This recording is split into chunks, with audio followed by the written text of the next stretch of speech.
Hi, everybody. My name is Cameron Poulet-Sange, and my research project is on Dallas air pollution and the public transit solution. I had no intention of it rhyming, but it does, so I hope that you enjoy that. So to get us started, the problem. Dallas air pollution ranks 16th as the most polluted high ozone in the 2022 State of the Air report by the American Lung Association. So that means that we receive an F grade rating, and this is not the first year or the second year that we've received this F grade rating. City of Dallas Climate Action Office of Environmental Quality and Sustainability, as well as the American Lung Association, claim that Dallas County continuously fails to meet the federal air quality standards for ground level ozone. So this is a result directly from internal combustion engines. So we drive back and forth to work every day.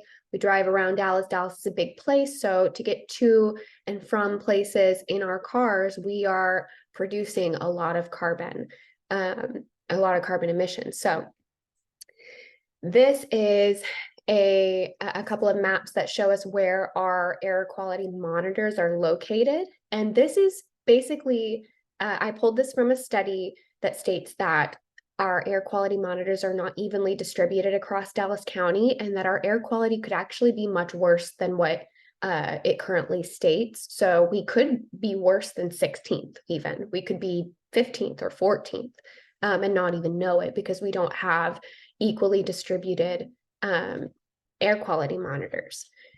Now, aside from that, the point that I'm wanting to make is how do we fix the air quality itself? Yes, these monitors may be distributed unevenly, but the point of it is that we need to be fixing the actual problem. So what's the proper solution? I believe that the proper solution is not to individualize electric vehicles, because that's a lot of what people are thinking. Oh, I'll just buy an EV. I'll just buy a Tesla, or Nissan has just invested a whole lot. Volkswagen has invested a whole lot in producing electric vehicles. Well, the Office of Environmental Quality and Sustainability claims that Dallas is also going to install 1,500 EV charging outlets by 2030 to support almost 40,000 electric vehicles. Why is this not a good solution?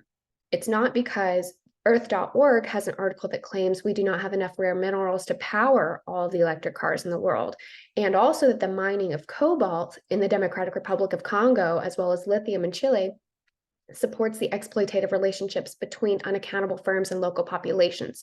If over 50% of cobalt is mined in the Democratic Republic of Congo, then the oppressive and destructive nature of that extraction makes for the argument as to why we can all buy electric cars and alleviate the crisis. If y'all are watching the news outside of Israel-Hamas going on right now, the Democratic Republic of Congo is dealing with an ethnic cleansing. They are being forced out of their homes, and it is solely for the purpose that the mining of cobalt. Their land is being stripped. Mining, as we've learned throughout the course, is not an economically sound or environmentally safe practice. So this mining of cobalt is on a grand scale, very dangerous. And as Dallas citizens, what should we do to help? So the proper solution that I've come up with, not out of my own, not of my own thinking, but just from the collected research, is if not to individualize electric vehicles, what could the solution be? My solution is public transit. So the DART is a great way for citizens to reduce their carbon footprint while supporting the zero emission plans the DART has in store. In addition to reducing that carbon footprint, it brings our community closer together. So that same article from Earth.org states that revolutionizing public transport systems is the answer to decarbonize countries. This includes the IPCC report that claims that prioritization of pedestrian and public transit systems results in higher levels of social and economic prosperity. So it brings the communities together and we support each other. And that's what Dallas is all about, is we want to take care of ourselves and our neighbors. So this is applicable to Dallas on a smaller scale. Riding the DART just that small change can affect people even outside of Dallas. But on the smaller scale, it improves our air quality immensely. So for example, the Office of Environmental Quality and Sustainability has a plan to phase in new transit buses and light duty vehicles purchased by the city, Dallas schools, and the DART after 2030. The plan goes into full effect by 2040. So if you imagine every school bus being an electric bus, all those kids being transported back and forth on electric vehicles, that is a zero carbon footprint. Same as if we were to get onto a DART bus that is an electric bus, and our carbon footprint goes to zero. So the broader understanding, the broader understanding, DART has a 2045 transit system plan to expand its services and provide transportation for locals in every area, in every direction. So one of the big problems that will unfold is, how do we service everybody? Dallas is a big place, and DART is expanding their transit system plan to try and service people in every area. So it improves air quality in the DFW Metroplex and starting with the community.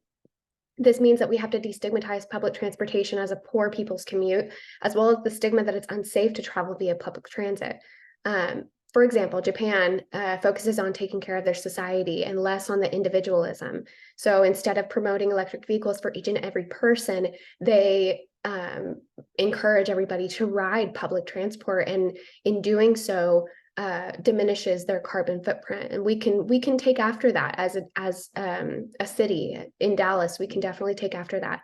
Currently, only 18% of Dallas citizens live within a 10-minute walk of a DART bus or train stop. So that's something that they're trying to fix, and especially with their new bus route system that they just implemented in March of this year. They've expanded their bus routes, put in more stops and more buses.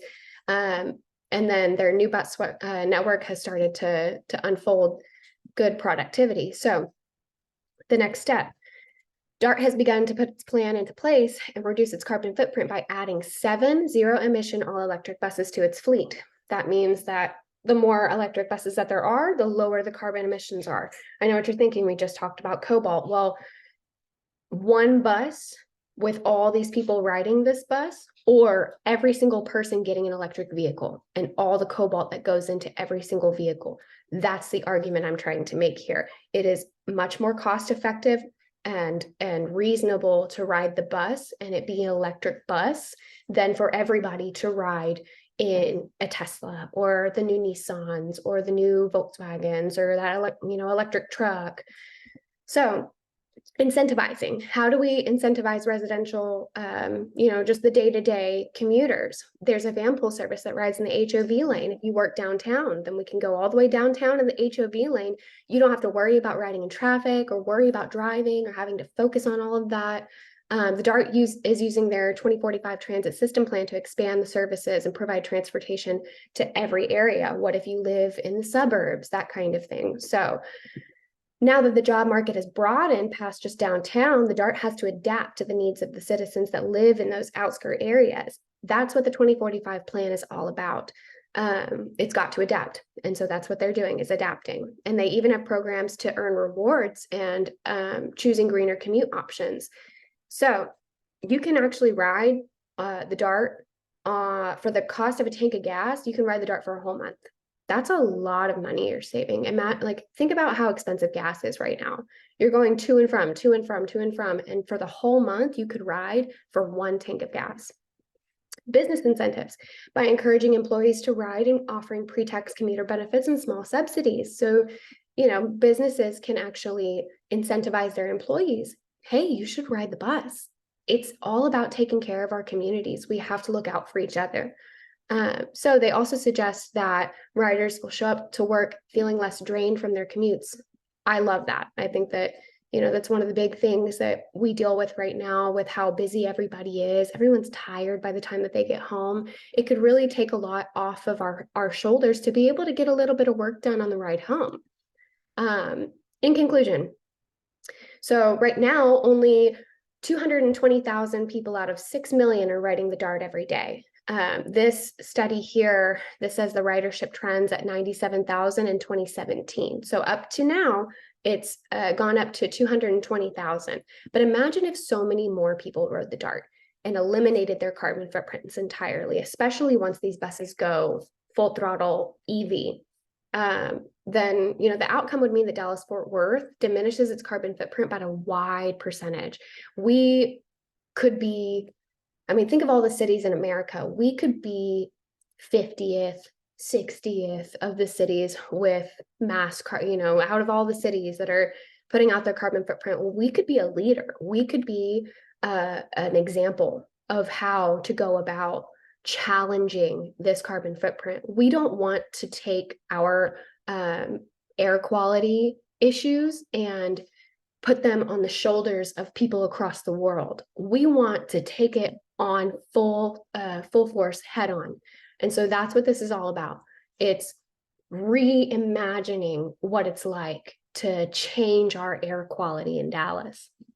It's huge, and it goes all, it's a really broad thing, but when we bring it back in, just taking the bus or the train can eliminate your carbon footprint and save you money, which is a huge incentive. So it would implement a community that supports one another and a common cause for improvement and sustainability.